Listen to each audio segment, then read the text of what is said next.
I started narrating stories on YouTube because after sending every story I wrote to all the big names and a few lesser known names, I got no response. No thanks for sending, no your story sucks, nothing.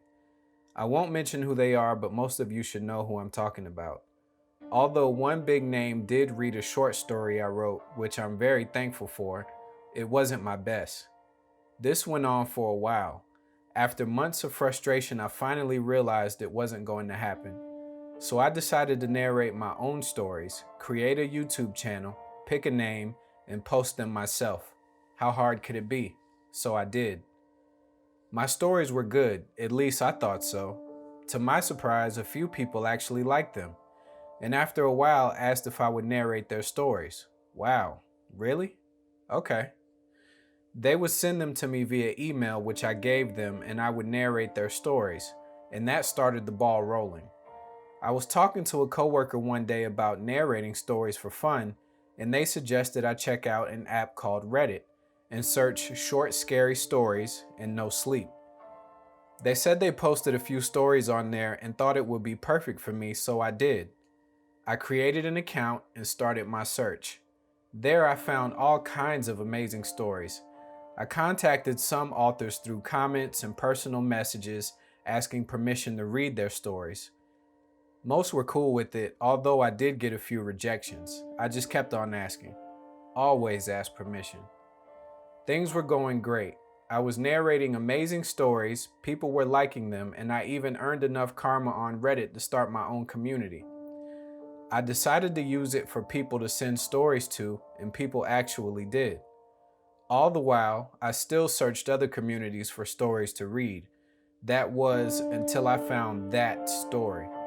I should have known by their username that it wasn't a good idea. I'm not going to mention the name of it because it still sends chills up my spine. Just thinking about it, I'm shaking as I write this. It was about 1 a.m., insomnia set in, and I was sitting at my dining room table searching Reddit when I found that story, and it just blew me away. It had it all: drama, suspense, emotion, everything. I contacted the author through personal message asking permission, except for some reason I signed it using my real name, not my stage name. Big mistake. I realized what I did, but it was too late. I already sent it. Anyway, mere seconds went by and I received a reply. Yes, I've been waiting for this. Thinking they'd been waiting for someone to read one of their stories just like I was, I replied thank you and planned to go on with my night until I received my own personal message from the author. Hi, my name's Susan. Want to talk? I figured what the hell. I'm not doing anything else. What could it hurt? So I sent back, sure. After about a 30-minute conversation, I found out 1. The author was female. 2. We both like Stephen King. 3.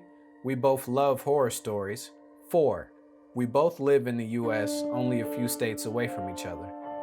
I started getting tired. I let her know. We ended the conversation both saying goodnight. I was lying in bed almost asleep when I got a message from her saying, I'm glad to have someone like you to talk to. I miss that. I shrugged it off and went to sleep. A couple days went by. I came home from work and found a note on my door. It said, Hi, sorry I missed you. Love, Susan. What the fuck? Love? I only talked to her for like a half hour. How'd she get my address? What the fuck did I get myself into? I took the note off the door and quickly went inside, locking the door and calling the police. I told them this story. They said there was nothing they could do until an actual crime was committed. Yeah, that's reassuring. I hung up from them and tried to do the normal routine. Make coffee, get changed, drink coffee, and so on. I couldn't get the note out of my head. The doorbell rang. I froze and slowly walked to the window to see who it was. It was a woman. She was about 5.5 feet tall, tattered, dirty clothes, long, stringy brown hair. It looked like she hadn't bathed in a month. I knew it was Susan. I had to end this now before it turned ugly, and ugly it turned. I opened the door and said, Look, Susan, I don't know what you think is going on, but I just wanted to read your story. That's it. I'm sorry.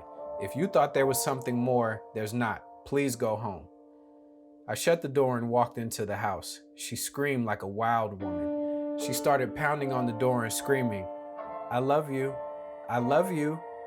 I ran to the phone to call 911. A rock or brick or something came crashing through my front window.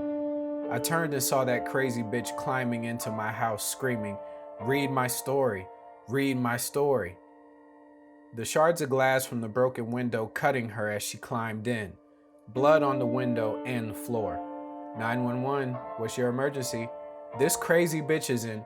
She charged, slamming into me, knocking me over the desk and falling to the floor herself. She was kicking and screaming like a lunatic. I got up, phone still in hand, and smashed it hard against her temple as she was getting up. I don't hit women, but that bitch deserved it. Her eyes rolled back in her head and screaming stopped. She fell to the floor unconscious. I heard sirens outside. I guess the 911 operator heard it all. The cops came and took my statement. They made me stay outside while the paramedics tended to Susan, if that's even her real name. The cops put her in cuffs and the paramedics took her to the ambulance. On her way out, she looked at me and laughingly said, "I'll be waiting." They put her inside, then left. The cops finished up and did the same.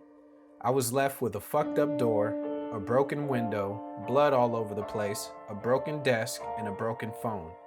All over a fucking story. I'm done. I moved out that night. I left all my stuff behind. I slept in the car till payday, then rented a room off my coworker, and I never narrated another story ever again. So if any of my subscribers are reading this and wondering what ever happened to me, now you know why I stopped narrating scary stories on YouTube.